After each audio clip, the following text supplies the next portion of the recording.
Darlene Young's poetry collection, Homespun and Angel Feathers, was published in 2019 by Common Consent Press. Her essays have been nominated for a Pushcart Prize and noted in Best American Essays. She served as poetry editor for Dialogue and Segulad Journals and as secretary for the Association for Mormon Letters. She earned an MFA in poetry here at BYU and currently works here as an adjunct professor teaching creative writing classes.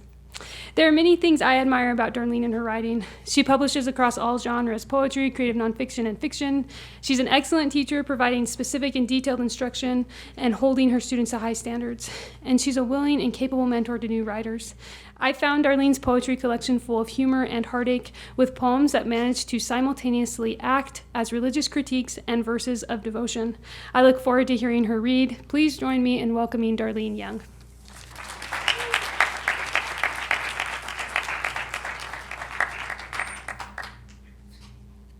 Thank you. It's so cool to be here. I have to say before I get started that I am really grateful for By Common Consent Press for publishing my collection. You know, the number of people in the world who read poetry is pretty small. And then the number of people who would read Mormon poetry is a lot smaller. And then the number of people who would actually buy it. I mean, we're frugal people, right? We'll just get it from the library. So I'm grateful to BCC Press, because they think it's important to get this stuff out there. I think most of them, it's volunteer. They don't even get paid. So I appreciate what they're doing for Mormon Letters.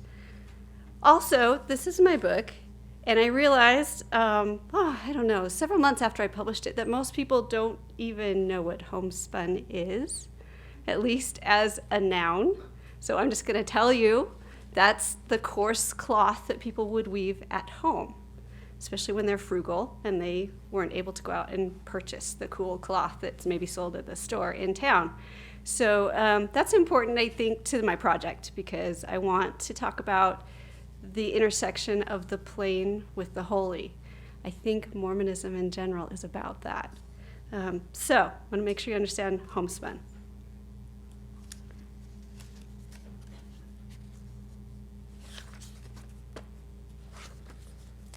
This is called Lord, Make Me an Instrument of Thy Peace. Okay, let's get this straight. When I said it, I meant tool, tackle, widget, implement, device, something cool and sharp with important work to do. A screwdriver, maybe, scalpel or forceps, ophthalmoscope. I would have settled for tweezers, chopstick. Heck, even a toothpick has its dignity and place. Raspberry seed, lunch with the boss. Or if we're thinking music, how about a harp or piano? I could pluck and finger thy word for the world. But I'm clumsy, I get that. Then why not go large with chimes or a kettle drum or a sassy trumpet blazing with thy breath? Sure, I'm not gong strong, nor flute pure, but maybe I could be bagpipes, or viola, the plain older sister. Moving into middle age, I begin to see the joke and joy of what you've made of my life. Yes, your breath has been in me, and on days I manage to flatten myself thin enough, translucent as waxed paper, I vibrate, resonant in your wind. You humming through me, curious timbre, ticklish, tangy, and strange. Good enough. I'll be your holy kazoo. Salah. So you don't have to clap. Okay, so don't clap between each poem. Wait till the end. Then you can clap a lot. Okay. So I feel like a kazoo, like I don't really fit in. I think part of that is just being LDS. But I love the LDS culture. So this next poem is called Utah Mormon. The people you want for employees, but not friends. Big families, too shiny for belief. We must be paper dolls. Look at me. I am heavy books, white teeth, organ music, and casseroles, but I crank up the radio in my car, same as you. Scream at God sometimes, haul myself bedraggled through awkward misunderstandings. Half of me fears you see me as wacko. Half of me knows you don't see me at all. Still, I'll smile my big white teeth. I'm the suit and the dress, Spires and spurs, I am my people, bonneted, ancient, dusty as sage, but tangy. Let me get close and you'll hear the shiver of juniper, the cricket's dry thrum. I carry a landscape in my blood, brown haunted by green. Scrub oak fringes my dreams, and out there across a weed-scrabbled mountain valley, the cottonwood advertises a riverbed, probably dry. Always the possibility of a house sheltered there, always at a distance. I never arrive. The longing becomes the destination, sweet in its way. Without the motion, I'd be bereft, Eve stuck forever in a garden, going nowhere. Mormon is the horizontal of the flinty earth, the vertical of spires. Every year a camp out, every year the farm. We can't escape the land, but it is never an end. Permanent nostalgia, a home made of homesickness.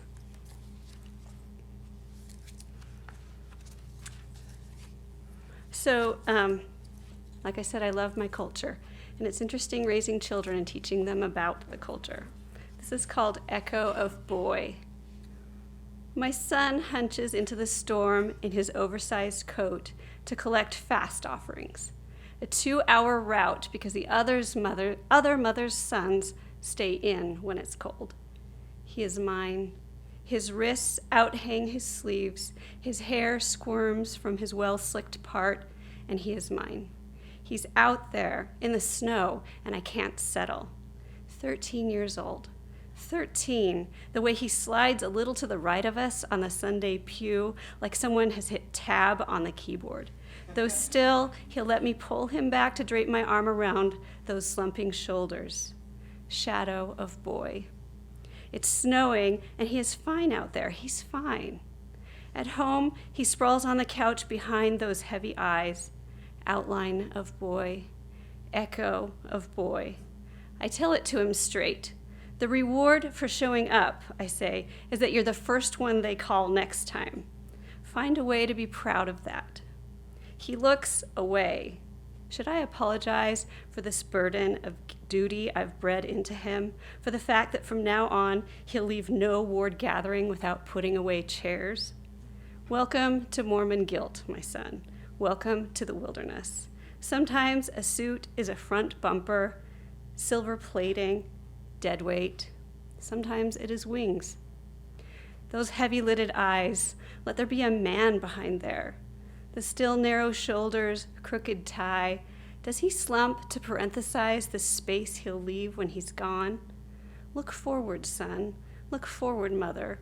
On the horizon, in the chalky dusk, contrail of boy. So, another Mormon poem. I have to give you a little background on this one. So there's this Japanese art, well, philosophy, I guess, called kintsukuroi. And if you're Japanese and I just slaughtered it, I'm so sorry. But it's talking about, they're famous for making beautiful pottery. But when one of them breaks, they don't throw it out. They repair it with gold or with resin laced with gold so that the cracks become part of the beauty. And they feel like, because it shows its history, and part of its history is having been broken, that it's more beautiful. So its flaws become part of its beauty. And for me, this is a great metaphor for Joseph Smith. So I think he was a flawed person, but I think it's really cool that God used him anyway. So it's part of my testimony about him and about how God works with each of us. This is called Kintsukuroi for Joseph Smith. Planted in farm dirt and manure, he faced eternity and translated for us. Meeting of meat and light, bucket, shovel, axe, transubstantiated. Receiver, transmitter, amplifier. He would bring us with him, modulate us to a higher key. Yes, he was rough, the coarse coupling, the intersection of dimensions, dirty and divine. The rustic needle on the holy phonograph. But I can forgive the static. Who wants a perfect prophet? Hick and height, scrub and scripture, limp and lamp, he was a handshake with the heavens, calloused hands, constellations unnumbered, matter and antimatter, not immaterial, his fumble and slop, his gimpy, stuttering lope towards loft. I need his lusty, sloppy flaws. I am drab and itch myself. I prefer a dusty plow. I'll make my home here among the homespun and angel feathers. So one of the reasons when I write religious poems, I like to figure out how the religious doctrine or story applies to me. And one of the ways that I can do that is by putting myself in the story. So I did that with the story of the woman at the well. I tried to just figure out what it must have felt like for her. Woman at the well. Let me tell you, once on a dusty afternoon, with a drop of a bucket into a well, a crack opened in my mind. Light, air. I took my first deep breath in years. Years of bending under burdens, the weight of what's for dinner, the flies, the fear of a lowered brow, of the darting of certain eyes. I set it all down and forgot my body for 15, 20 precious minutes that were translucent, outside time, shining moments that reminded me I had been small once, fresh and bright and precious to someone, needing only to trust, open my mouth and be filled, sure that I was and had enough. I replay that day every time I wake. Look, now I can go through a day and a day and a day open-mouthed like a bird. I can remember that light. It's important that you believe me. There is nothing so light as was that bucket that day. I could have drawn and drawn forever. So another example of me trying to write about something big and religious, I set for myself the task of writing about the atonement. I don't usually like to write about things that big. Poetry's best when it's about little things. So my only way to access this experience, since I wasn't there, at least not in the body, and I can't understand what the Lord went through, was to come at it from the edge. So this is Gethsemane. I want to tell this story, but there is no approaching this strange crux of everything. Come at it sideways. Come at it from the edge. Picture then a hard scrabble patch of land, rocks, an olive tree, sparse straggling desert grass. The rocks have been waiting. The wind has been waiting. The living souls nearby sleep through the whole thing. This is important. I've slept through many things. And then, what can be known? There has never been any moment more private nor more public. So, what I know, the screaming, windy cliff of unavoidable onus, the weight of what must be done. For me, it was the abyss of being about to give birth, the way the self shrinks to a pinpoint in a vacuum, the way one becomes lost, faceless, the way the thought that there is another soul depending on you can pull you inside out and through to a new place. But of course, even in that, my most impossible moment, he was already there, having been there before me. Oh, how is a human to comprehend godly heartbreak? Might as well teach a point on a line about temples and spires, about stars. It's a matter of dimension, impossible geometry. What we know, he went to a place, he knew that ahead of him was a pain yet unknown in the world, extra-dimensional, that seeing it, he who had maybe never known fear before this, asked to be excused, but not really. We know the contemplation of that pain was so terrible it required the ministration of an angel before it could be approached. We know at point zero he was left alone in a way no human can comprehend. We know he came out on the other side, gentle, generous, quieter. Forever after, he would say very little about it, only shrink, only nevertheless. So I'm going to switch moods here and go to something a little bit lighter. I've been in on many Relief Society meetings, presidency meetings in my life. So this is about a Relief Society presidency meeting. It's called Angels of Mercy. The 7th Ward Relief Society presidency argued long and soft whether Janie Goodmanson deserved to have the sisters bring her family meals. It seemed that precedent was vague. No one was sure if boob job qualified as a legitimate call for aid. Janie herself had never asked for help, a fault they found harder to forgive even than the vanity behind the worldliness of D-cup ambition. But in the end, charity did not fail. The sisters marched on in grim duty each evening, clutching covered casseroles, for after all, it wasn't the children's fault. More than once, though, by some oversight, the dessert came out a little short, as if, by some consensus, they all knew that Janie's husband, Jim, could do without a piece of pie that night.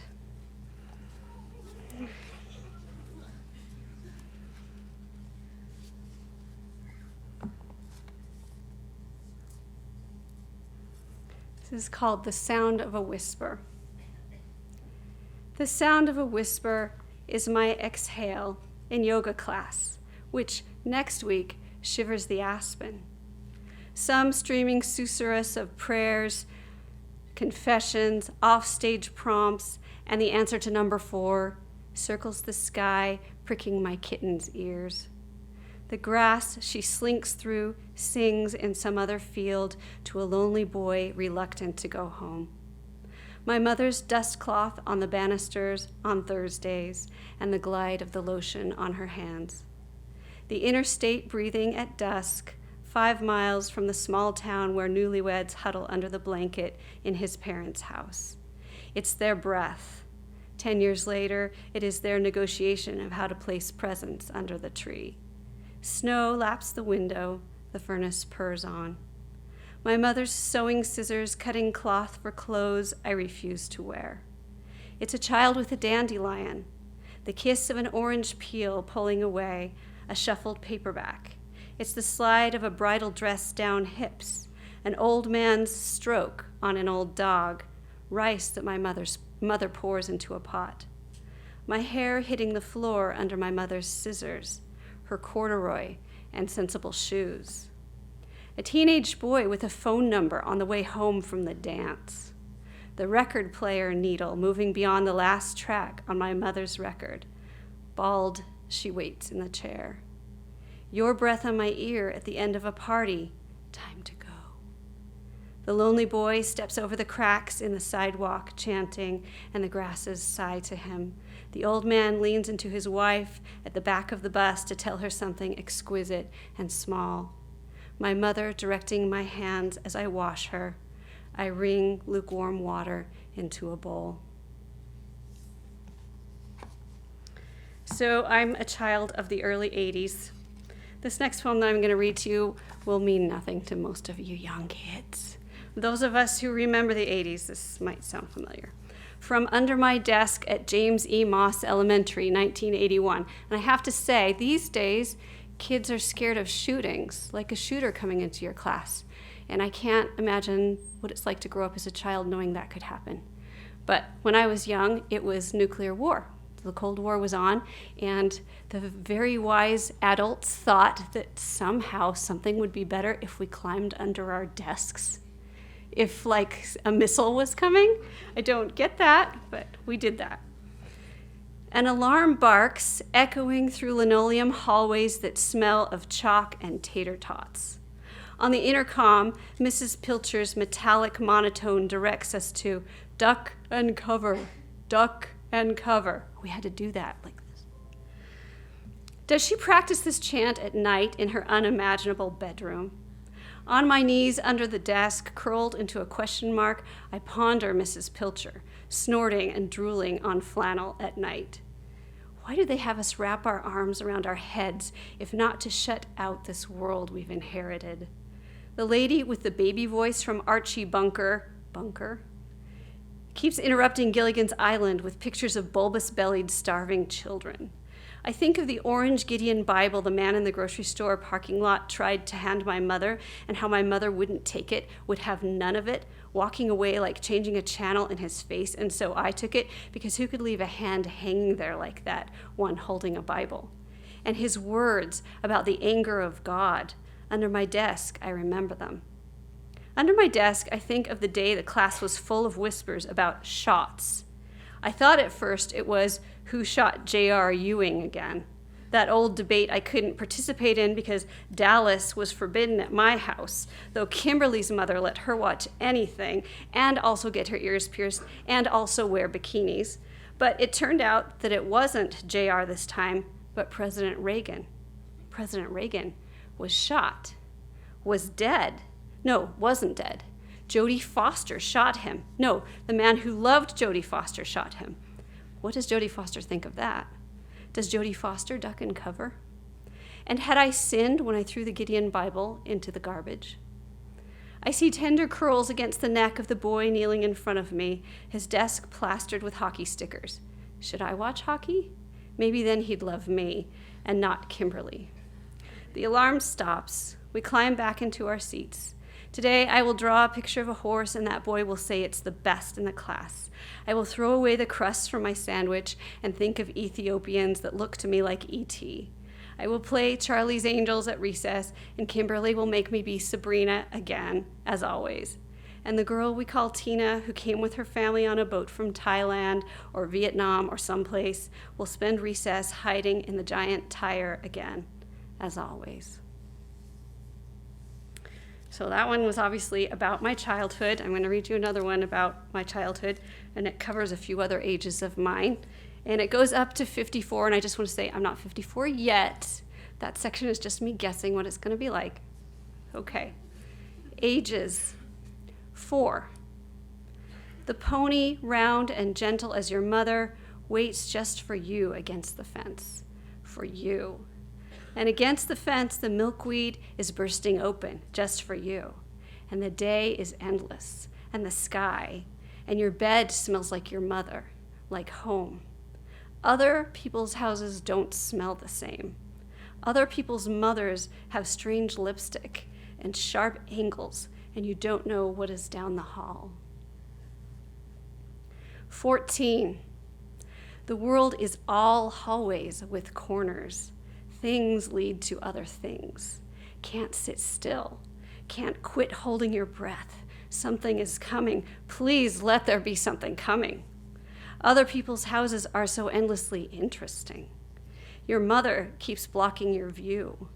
Boys are an unopened package, eyelashes and shoulders. Their fascination with things that aren't you makes you want them more. They look to horizons and sleep with abandon. 24. Slow leak.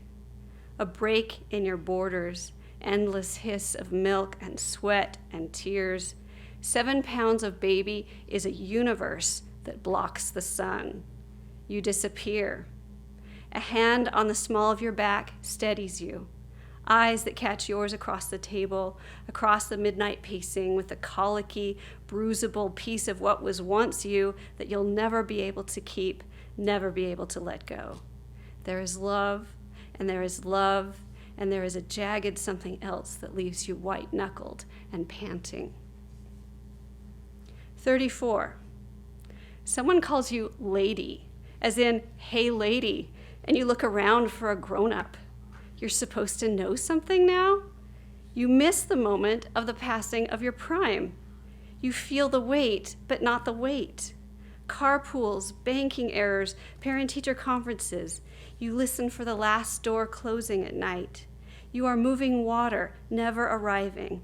Fake it. You are here somewhere in your comfortable shoes. 44. You ran into a girl your husband used to date, only she was middle-aged, heavy, her roots showing. She had bags under her eyes. You walked away and realized that she was probably thinking all that about you. It's too late to specialize in anything. Supposedly, your people are running the world. The fear that you are turning out average. The relief that you are turning out average. After you give up the fight, Clairol, retinol, slimming pants, there is the world, the beautiful, beautiful world. 54. To look at a child when he is speaking is to rein gently, to seep into the cracks of things. The zip of an orange peel is the hush of peace. All is well. Trust the sky, stop for twilight and all birds. To ignore a phone chime is to stretch out into the space you've been given. Make room for lilac and moss. People usually survive. You are as irritating to your children as you were to your parents and as dear. Enact daily festivities, the stroking of a wrist, the lighting of a lamp. Adults are still just as frightened, only in splinters. Live as a semicolon, assertive but postponing judgment. Water solves many things. Breathe.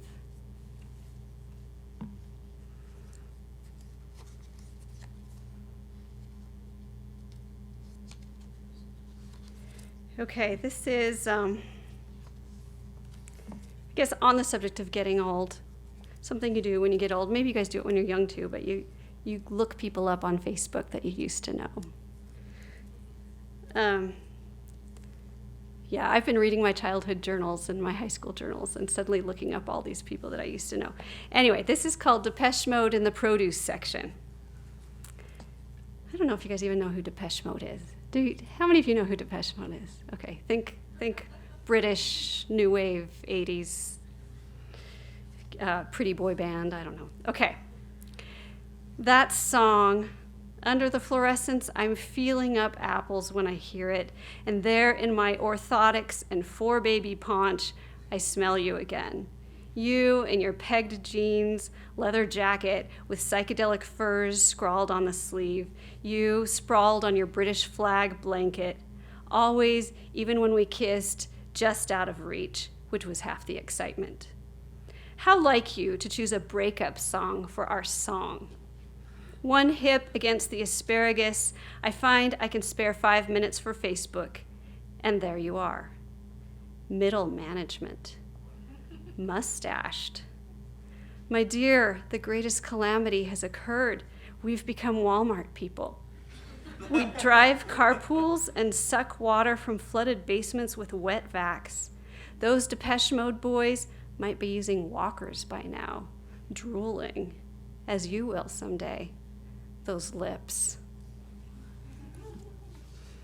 Okay, one more nostalgia poem. This is called The Band Reunited, and we all bought tickets. Praise God for a venue with a parking lot. Praise God for sensible shoes and the group howl of all of us fellow boombox headphone tinnitus victims, swivel hips twinging already with intimations of mortality. For 2 hours we squint, wanting at once to catch each other's eyes and to hide from all the middle-aged bulges, jowls, and crow's feet. This music grows our hair back and tightens our buns. Praise God for soft-bellied musicians willing to make us 16 again, still sleek and on the move. Sure, there is something exciting ahead. This voice, this song holds everything the world promises to the young, and we will have it all. Yes, we will. We smell the dance club smoke and polo cologne from 30 years before. We are a pack of wolves working ourselves up for the hunt, the state championship, the junior prom. We are a swarm turning as one with the bridge of the song like a school of fish. Here there are no mom jeans, no dirty toilets and bosses with halitosis, unsettling lab results, finance charges. Synthesized waves of promise carry us along a river of right this moment. We surf on the edge of now and any minute now, a curl we haven't caught in 30 years.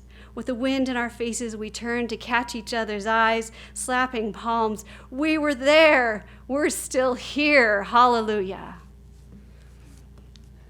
Okay, so I'm going to read you a couple of new things that aren't in my book. You know, as a writer, you're always more interested in the things that you're working on and that are fresh than the older things. So I'm hoping you will like a couple of these. This is called the Middle School Band Concert. An assemblage of characters caught at the age of caricature trace in their faces at once the chubby children they were, the future underslept bill payers and clock watchers. Acne, orthodontia, the blousy orchid of amateur eyeliner, the gelled hair of hope. The boy with the huge nose whose pants are too short has the solo. We all cheer for him, his grandparents the loudest. Some parents take turns in the aisles with cameras, others stay in their seats and text. Little siblings slide down laps, creep along aisles. The slouching girl at the vibraphone wearing a suit coat and tie, and the girl with the impossible posture at the piano. All the faces. Think petals on a wet black bough, too tender for this world. Can you see the future .com big shot and the gangly boy with the cymbals, all Adam's apple and shag? The lone female sax player will become a housewife and surprise herself by loving it. One trombonist wears a fedora cocked over an eye, and the beautiful sad girl with the French horn has left her body. Heads bob to the count. A group of athletes in the audience yell the name of one of their own, who ducks and blushes. The sweat-stained, overworked conductor in a shabby tie, everyone's favorite teacher with his puns, knock-knock jokes, and nicknames, has forgotten for the moment the precarious potato peel trudge of diminishing budgets and teenage souls seeking redemption in the joy of the music. Radiant, he gets the longest ovation from his students at the end, 6 of whom, the ones whose parents didn't come, walk him to his junky car after helping him turn out the lights. This is called My God. I will fear no evil, for my God will not be contained. Yea, and notwithstanding the violence of staplers, the menace of chain link, he flirts in paisley and houndstooth, sneezes in patterns of Fibonacci. All a dazzle dance in candy sprinkles and polka dots, my God is a God of gluten and of the sideways glance. He encompasses split ends and news feeds, lost socks and doorbells, yea, even infomercials, even motels. My God is a God of webby plastic in the landfill and spinning wheels in the blizzard, grits and boot camp, line dancing and carpools, fake news, sun flares. Found in the press of a hand, grand misunderstandings, missed curfews, curt nods, curtain rods, and in the sinking sight of blue and red lights in the rear view, my God appears in unanswered texts, takeout, toilet paper, and twine, the dearest cat videos, fuzzy dice, hiccups, chants, wheezes, and winks, juxtapositions, misapprehensions, dizzy spells, and earmuffs. He neglects not Parmesan cheese, nor Parcheesi, paramecium, nor peacocks, roaches, roadkill, road rash, Raskolnikov. Lo, he abides in righteous indignation, right turns on red lights, lightning, bifocals and bleach and the smell of it. He abides. My God is the God of running back into the house for something forgotten and of car seats strapped backwards in minivans. Blessed are the batteries, both fresh and dead. Through bluster, blunder, and blush, I seek him, and I find home free. Okay, I got just 2 more. This is called There Are Two Types of People in the World, and it has an epigraph from Bob Hickok. He says, I wish I spoke moon.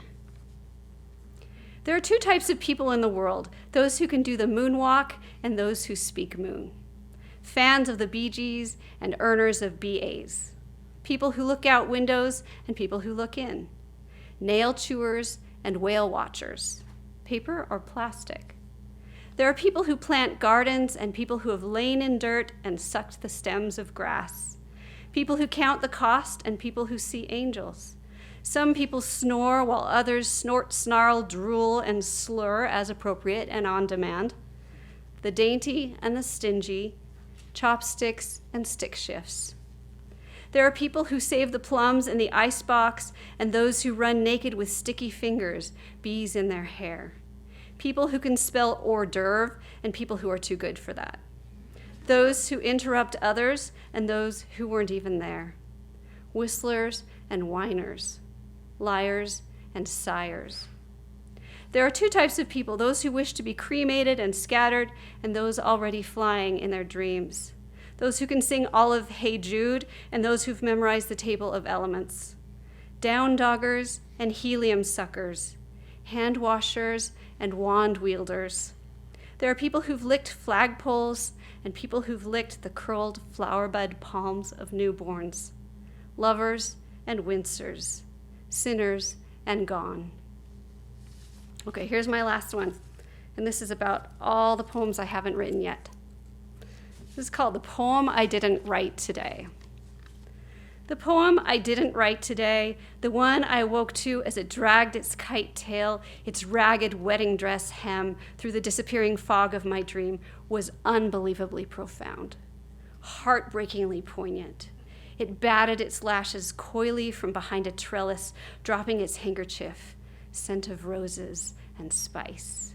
It haunted old windswept cemeteries, dried leaves piling against headstones. It took second encores in overheated nightclubs, a 5-piece band behind it, the bass player with a small private smile looking away. You wouldn't have believed it, this poem, the way it tiptoed from the most private, most specific and tender moments, between a father and his daughter who was learning to be ashamed of him, between a woman and her best friend with breast cancer, between a 4-year-old boy and a ladybug held up to the sun, all eyelash and cheek, into the most sweeping, world-encompassing pronouncements about humanity's savage treatment of this ailing, heaving world, the inherited shame of belonging to a dominant race, the travesties enacted in the name of politics or religion, war and peace, etc., etc.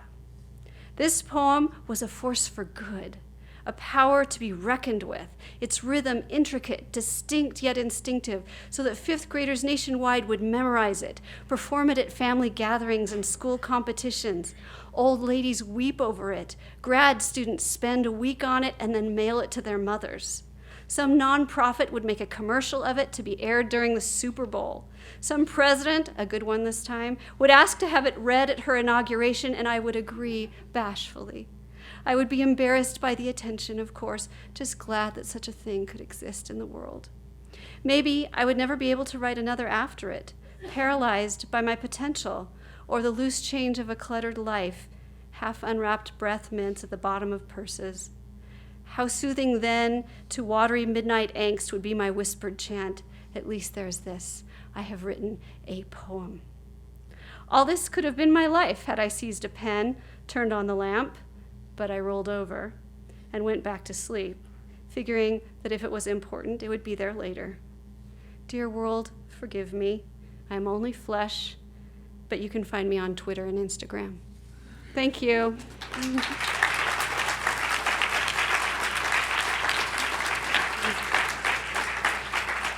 I'm told I'm supposed to stand here so you can ask questions, but don't make them very hard. I'm kind of old. Yeah. In your book, it seems to have poems about kind of Elvis culture and the gospel, and then a lot of poems about this nostalgia. Like, where's the connection between those two? The connection is whatever interested me at the time. It's just the connection is my life.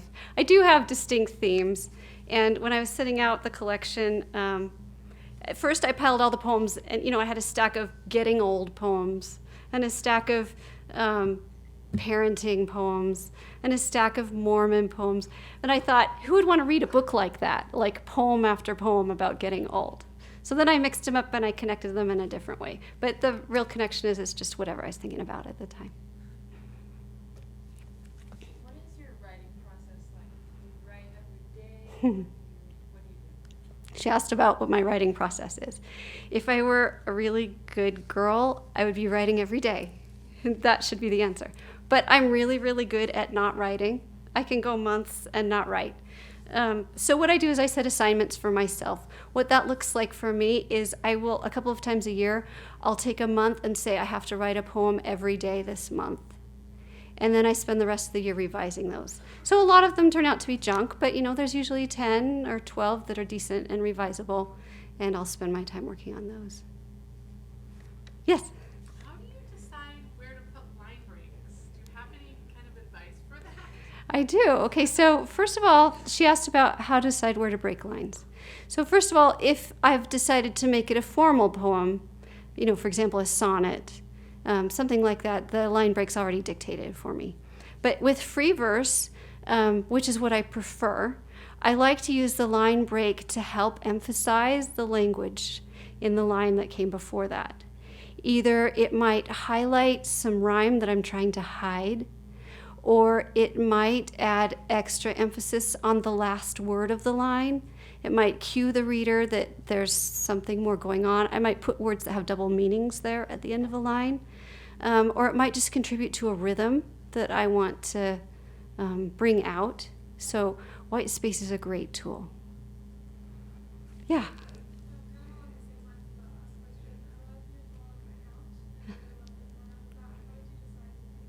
So that, she was asking about my poem account, and those of you who don't have the book, it's in 2 columns, and one of the columns, if you read it straight down, it's got a bunch of idioms like catch and release. If you read it straight down, you can see the idioms, but if you read it across, they just kind of fit in with the way the poem works. So that was an assignment poem. I just gave myself the assignment of how can I get these idioms into a poem in a way that's rewarding, that doesn't distract. I like to play with the way you can hide things in a poem that won't distract, that are rewarding if you come back for a second read.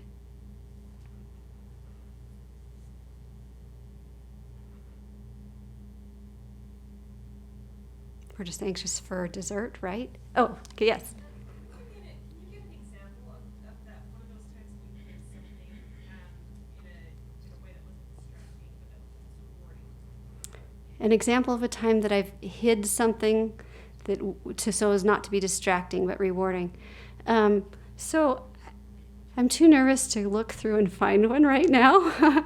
But the poem she mentioned is one. Like, I was trying to bury those in a way so if you read it across you wouldn't notice. But lots of times, like, I don't like end rhyme. I think end rhyme, if you're really, really good at it, you can do it elegantly, and I'm not. But I might compose something with end rhyme and then I'll hide the rhymes in between. And I think that subconsciously we resonate. We know there's rhyme going on, and it contributes to the enjoyment of the poem, but it's not until we look that we see, oh, it's this, broken another way. It might have been end rhyme, but it's hiding in there. So that's another example. Yes? I already got one, but I haven't heard it. If we're interested in reading more poetry from members of the church, or fiction, or other literature, what are some of your favorite places to go to find them? Oh, what a good question. She's talking about where do you find other literature that's LDS in nature? And that's one of the great tragedies of our time. There's so few publishers willing to produce it. You've got Deseret Book, but they're not doing poetry. They don't take it at all. My publisher, BCC, has some other poetry collections out. Trying to think of who else is doing poetry. There's some good essay collections that are coming out of Deseret Book, and other places like BYU Studies, the Maxwell Institute. And then you can look at some journals like Segulah online. You can find them, Segullah. They publish essays and poetry, but it's all by women. Iriantum used to be a really great place to find it, that magazine, but right now it's on hiatus. So here's my request for you guys. I don't need you to go out and buy my book, but if you can talk about it, or like ask your library to buy it, or loan it out, or anything like that, or any other book that you see someone doing literary LDS work, because the more publicity we can get, the more we're telling publishers it's worth taking a risk on. There's like this catch-22, like artists think, why should I work on LDS work if there's nowhere to publish it? And publishers say, we don't have enough to publish and no one would buy it anyway. So we have to fix that by showing people there's a market. Yes?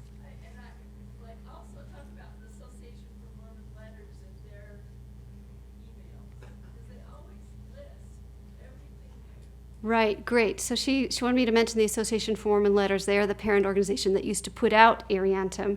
But they do have a website. They have an online presence, and they have emails and other social media links where they're often publishing reviews, interviews. It's a great resource if you're interested in seeing what is being done and hopefully contributing to what might come to be done in the future. Yes?